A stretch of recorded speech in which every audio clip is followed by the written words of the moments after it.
چطوری بس جلیل؟ خوبه؟ سلامت بشی. چه کار میکنی؟ تاق میزنی ها؟ برای یک لقمه باید چی ریکسی کرد.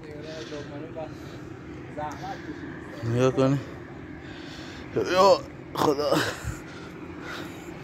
نگاه کنه برای یک لقمه چی ریکسی باید کرد. نگاه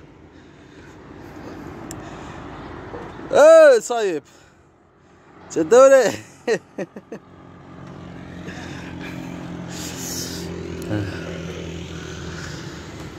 به میگن نون حلال، شیر مادرم حلال تره براش. نگاه تو چه ارتفاعی کار میکنن. کسی بخواد کار کنه کار هست. نگاه اینم چاله صورت. آه خدا نیرم